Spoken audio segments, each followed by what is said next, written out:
이제 가을 이사철이 다가오는데 전세 구하기가 더 어려울 것 같습니다.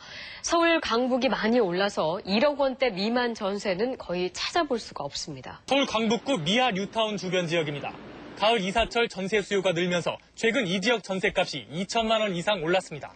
그나마 물량도 부족해 전셋집을 구하기가 쉽지 않습니다. 서대문구와 동작구, 은평구 등 서울 강북 재개발과 뉴타운 주변 지역이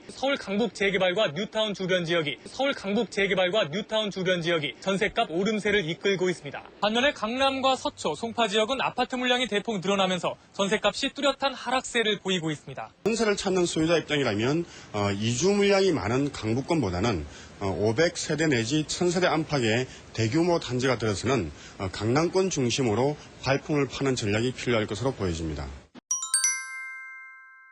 부동산 시장에서는 서울의 전셋값이 4년 만에 가장 많이 떨어졌습니다. 새 아파트에 전세 물량까지 쏟아지다 보니 세입자 구하기도 쉽지 않은 이른바 역전세난이 벌어지고 있습니다. 최근 분양을 마친 서울 반포 삼성 레미안. 인근 GS 자이를 포함해 반포에만 내년 초까지 모두 5,800가구가 새로 공급됩니다. 신규 물량이 늘면서 이 일대 전셋값은 연초에 비해 10% 가까이 떨어졌습니다. 특히 대규모 입주가 예정돼 있는 강남 송파 지역이 많이 떨어져 세입자를 구하지 못하는 집들이 늘고 있다는 겁니다. 안 나가니까 우리 보고 다시 1년만 더 살아달라. 얼마 전에 주인하고 통화를 했는데 또 조금만 기다려달라. 여기에 일부 준공후 미분양 아파트까지 전세 시장에 나올 것으로 보여 수도권 역전세난은 당분간 계속될 전망입니다. MBC 뉴스 김수정입니다. 여러분 안녕하세요. 오늘도 여러분의 직걱정을 함께 드리는 진매달입니다. 자, 여러분 요즘에 전세 가격이 너무 올라서 요것 때문에 걱정하시는 분들이 굉장히 많으시죠? 앞서 보신 두 가지 영상의 뉴스는요.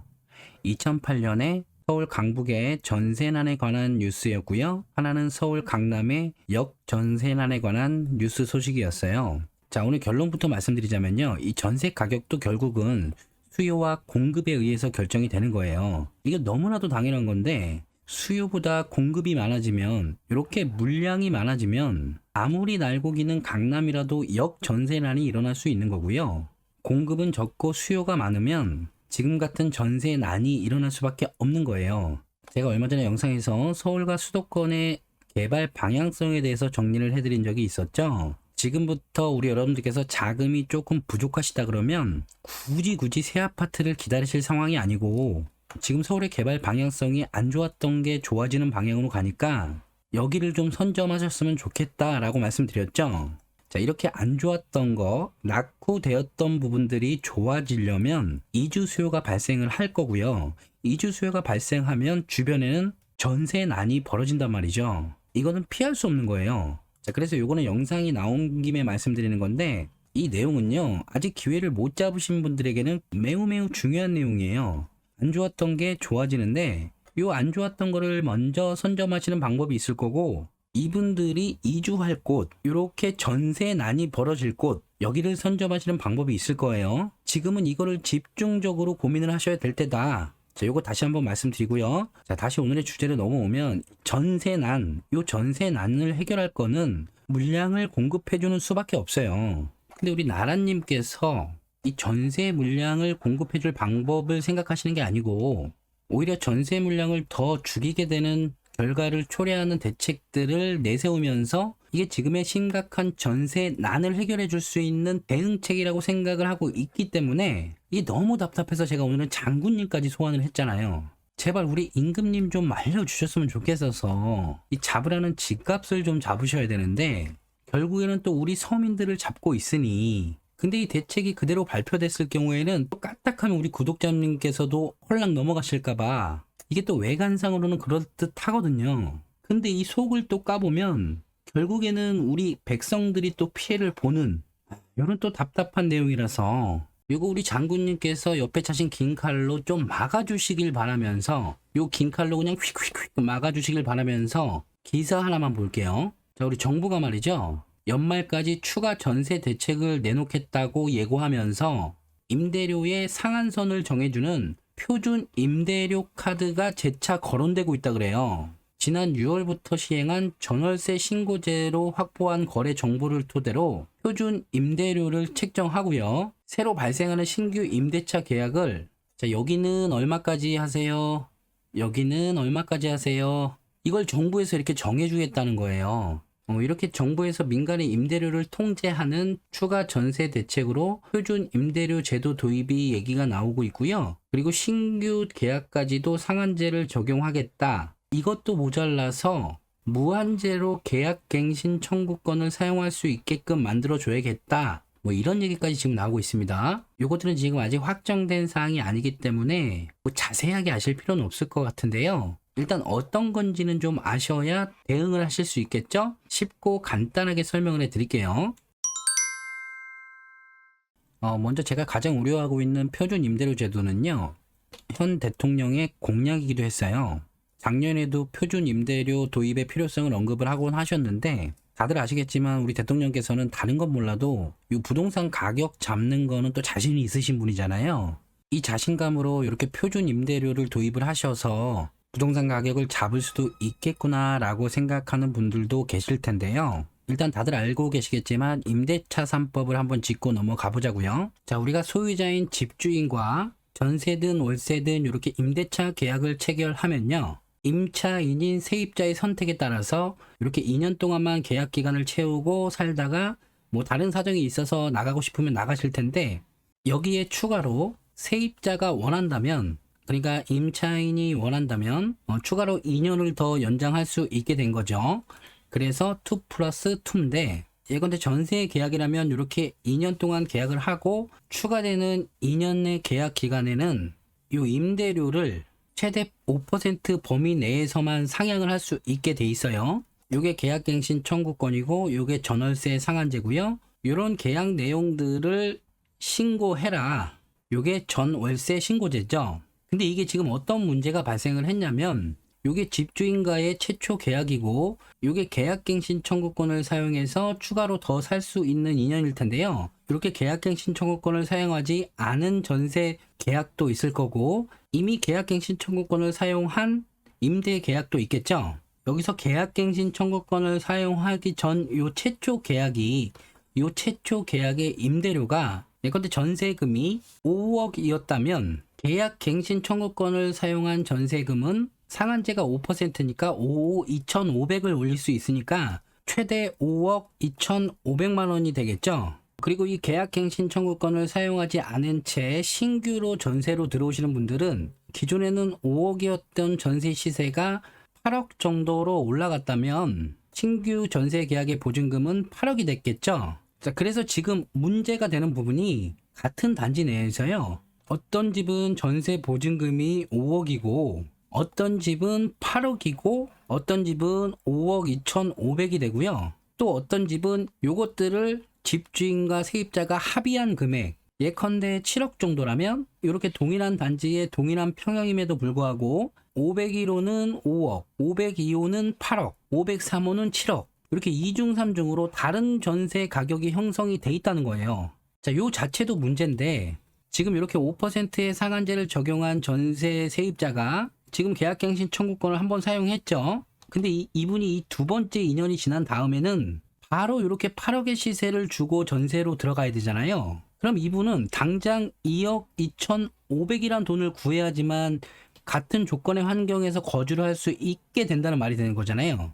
그러니까 결론은 지금 정부에서는 이렇게 1회로 허용하는 계약 갱신권을 이미 사용한 사람들이 새로운 계약을 할 때 시세 상승분에 해당하는 전세 보증금을 더 부담을 해야 되니까 이걸 막아주겠다는 취지로 이렇게 표준 임대료를 도입하겠다는 거고요. 그렇게 되면 계약 갱신을 할 때 5억이었던 거를 5% 상한해서 5억 2,500에 했다가 여기서 또 새로운 계약을 한다면 주변 시세가 8억이든 9억이든 10억이든 100억이든 정부에서 정해준 표준 임대료 이게 만약에 6억이다. 그럼 6억에 준하는 가격으로 전세 계약을 해줘야 된다는 거예요. 이게 표준 임대료와 신규 계약 상한제까지 설명을 드린 거고 여기서 더 나가서 무한갱신 청구권은 지금은 2+2지만 여기에서 세입자가 원한다면 플러스 2, 또 플러스 2, 플러스 1, 2, 3, 4 1년이든 2년이든 5년이든 100년이든 세입자가 원한다 그러면 죽을 때까지 여기서 살 수 있게 되는 거 요게 무한갱신 청구권이죠. 근데 일단 이거는 현실성이 너무 없는 얘기고 말도 안 되는 얘기고 이건. 그래서 어쨌든 표준 임대료와 신규 계약에도 상한제를 적용한다고 하면 앞서 설명드린 대로 임대료가 이렇게 올라가는 거를 막을 수는 있겠죠. 이게 법으로 정해놓은 거기 때문에 이걸 어긴다면 불법이 되니까 막을 수는 있겠죠. 그럼 당연히 세입자들의 임대료 부담도 줄어들고 가뜩이나 다주택자들 집을 이용해서 돈 버는 꼴도 보기 싫은데 이것도 안 볼 수 있고 정부에서 너무 좋은 일 하는 거 아니야? 역시 우리 대통령님 화이팅 아니야? 이렇게 생각하실 수도 있을 거 아니에요. 그리고 혹자는 집 매달 그렇게 안 받는데 너무 하시네. 우리 임차인들 임대료 부담 줄어드는 게 집 매달은 쉬는 거야? 이렇게 생각하실 수도 있을 거 아니에요. 근데 이게 아니라고요. 제가 너무하는 게 아니고 표준 임대료 제도를 도입하거나 신규 계약까지 상한제를 적용한다 그러면 결론은 임대료가 더 폭등을 하고요. 임대료가 폭등하면 결국 피해를 보는 사람들은 이 좋은 거 아니야? 이렇게 생각하셨던 분들이 가장 많은 피해를 본다니까요. 저한테 너무하시네 하면서 또 입에도 담지 못할 악플 다실 분들 있을 거 아니에요. 그 악플 다시는 분들이 피해를 보신다고요. 지금 집값이 상승하는 이유가 여러 가지가 있겠지만 많이 말씀드린 내용이지만 크게는 이렇게 볼 수가 있겠죠. 일단 공급량이 부족하고 전세 매물이 부족하니까 전세 가격이 상승하고 전세 가격이 올라가니까 매매가를 끌어올려서 매매 가격도 올라가고 이게 아니더라도 가만히 있어도 통화량이 증가해서 가격이 올라가 보이고 이렇게 집값이 상승한 이유는 너무 많이 들으셔서 우리 구독자 여러분들께서는 다 알고 계실 텐데요. 자, 이걸 좀 간단하게 따져보자고요.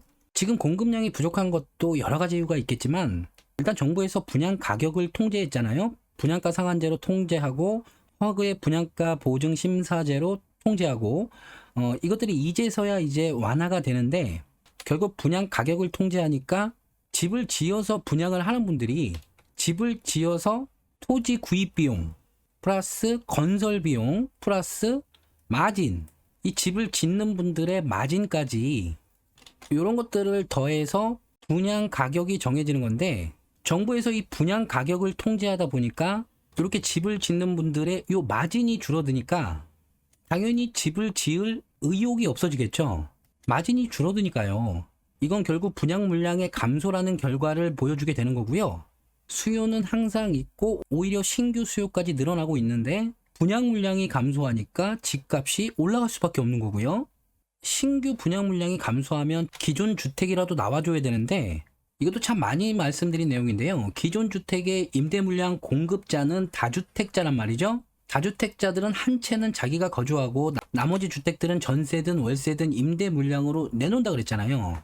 근데 기존의 무주택자든 1주택자든 이렇게 다주택자의 길로 가는 길을 정부에서 원천 차단을 해버리고 기존의 다주택자들은 이런 임대차 3법을 통해서 임대 물량을 제공함으로써 얻을 수 있는 이익들을 줄여버렸잖아요.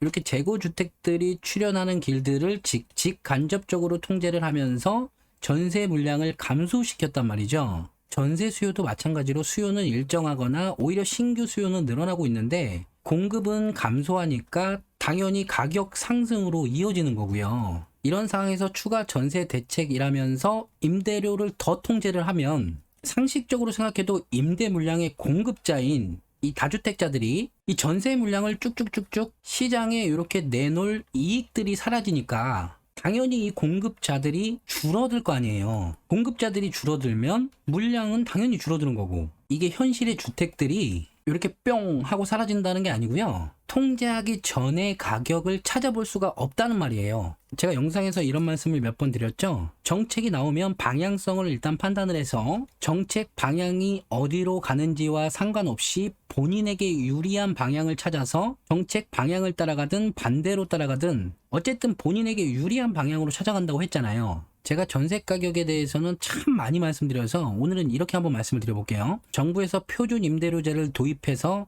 임대료를 여기서 더 통제를 한다 그러면 이와 같은 정책 방향에서 돈을 좀 벌어보고 싶은 이분은 과연 어떤 행동을 취하게 될까요? 이분 이름이 성은 돈이요 이름은 만이에요. 돈만이. 우리 돈만이란 친구는 3주택자고요.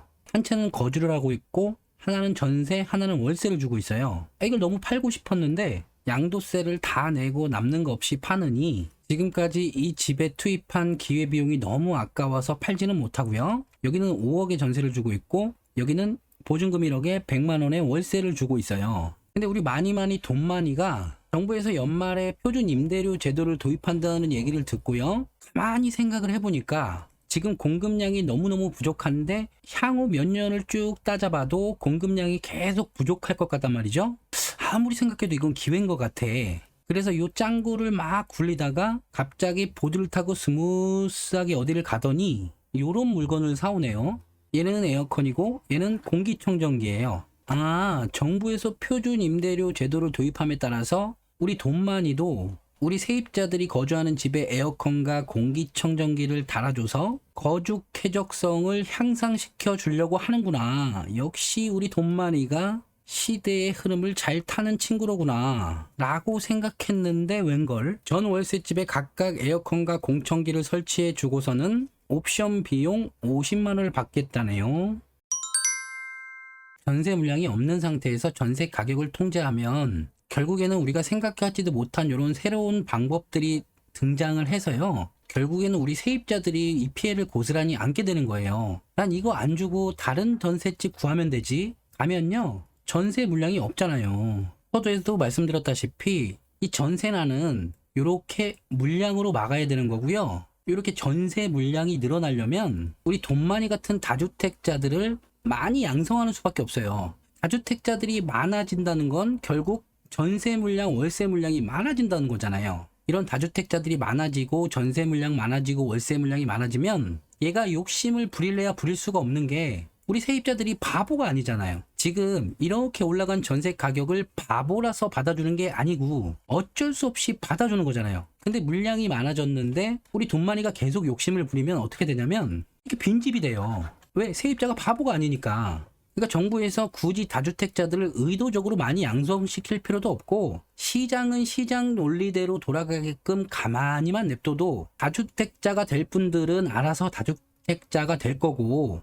전세를 채우건 월세를 채우건 이익이 있으면 이익을 쫓아가다가 욕심이 하늘을 찌르면 이렇게 빈집이 될 거고 그래서 다시 가격을 내리면 전세든 월세든 들어올 거고 그래서 또 욕심을 부리면 빈집이 될 거고 빈집이 안 되려고 시장 가격에 맞출 거고 또 욕심 부리면 빈집이 되고 채우고 비고 채우고 비고 이게 그냥 시장 논리대로 자연스럽게 돌아가게 하면서 공급을 해주면 이렇게 강남에도 역전세난이 일어날 수 있다니까요. 공급이 줄어들고 수요가 늘어나면 강남에서 역전세난이 일어날 때 강북에서는 전세난이 일어날 수도 있는 거고 결국에는 공급이에요. 공급. 자, 그러면 퀴즈. 빵이 필요한 사람이 있고 빵이 이렇게 있어요. 어떻게 하면 이 빵 가격이 떨어질까요? 예상하고 계시죠? 이거죠. 이러면 빵 가격이 떨어지고요. 그러면 또 퀴즈. 어떻게 하면 빵 가격이 폭락할까요? 이것도 예상하고 계시죠? 이렇게 빵이 엄청 많아지면 빵 가격이 폭락하죠. 그러면 빵을 만드는 사람들은 빵 가격이 떨어지지 않게 빵의 공급량을 줄여서 가격을 맞춰 나가겠죠. 이게 주택시장도 다르지가 않아요. 지금 이때의 이 집의 가격과 이때의 집의 가격이 이거와 상식적으로 생각해도 같을 수가 없잖아요. 자, 그러면 마지막 퀴즈. 이 그림에서 욕심쟁이 많이 돈많이가 집을 12채 가지고 있는데 하나는 자기 집이고 11채는 전세를 줬어요. 이게 섬이라고 가정하죠. 섬. 근데 여기 우리 돈많이가 전세 가격을 올리려고 마음먹으면 어떻게 하면 될까요? 그냥 여기를 다 빈집으로 만들어 두면 돼요. 우리 많이는 돈이 많으니까요. 이 전세금 다 빼주고 돈이 많으니까요. 그냥 다 빈집으로 두면 돼요. 그러면 나머지 이분들은 어떡하죠? 이 전세 하나로 경쟁을 해야 돼요. 왜요? 의식주라는 거는요. 살아가는데 꼭 필요한 거잖아요. 이게 뭐 자동차처럼 없으면 너무너무 불편하지만 없으면 죽는 건 아니잖아요. 근데 집은 없으면 죽는다고요. 꼭 필요한 거라고요. 이분 한 분 한 분이 배우자가 있을 거고요. 딸린 자녀들도 있을 거고요. 이 집은 꼭 필요한 거라고요. 근데 우리 욕심쟁이 돈많이가 일부러 이거 다 비워두잖아요. 그럼 전세 가격은 쭉 올라가고요. 이 전세 가격이 너무 올라가니까 이 친구한테 그냥 이 빈집 중에 하나를 시세의 한 3배 정도에 팔아도 이분이 자금이 허락한다면 1금융권이든 2금융권이든 대출을 땡겨서라도 허락을 한다면 이걸 살 수밖에 없는 안타까운 상황이 오는 거예요. 왜요? 의식주잖아요. 주. 꼭 필요한 거니까요. 지금까지는 제가 영상에서 어떤 원리를 좀 말씀드리려고 많이 노력을 했었는데 재미가 없으니까 잘 안 보시더라고요. 그래서 오늘은 조금 과장되게 설명을 드렸는데 우리가 살아가는 세상도 이거랑 많이 다르지 않아요. 당정에서 전세 가격 통제를 법제화해서 당장의 전세 가격이 내려가는 게 정말로 반길 일이라면 제가 이렇게 목에 핏대 세우면서 말씀 안 드립니다. 지금부터 앞으로 뉴스에서 많이 접하시게 될 단어입니다. 정말 현명하게 생각하셔서 스무스하게 잘 넘어가시길 바라겠고요. 정부가 숨기고 있는 것에 또 한 번 속지 않으시길 바라겠고요. 농담 반 진담 반으로 말씀드리자면 이 표준 임대료제도가 정말로 도입이 된다면 에어컨과 공기청정기 관련 주식이라도 좀 사셔서 여러분들의 소중한 자금을 잘 지키셨으면 좋겠고요. 마지막으로 우리 구독자 여러분들 중에 한 분이라도 이렇게 치열한 경쟁 속에서 속상해 하시는 분들이 제발 없길 바라면서 무거운 마음으로 이번 영상을 마칠게요.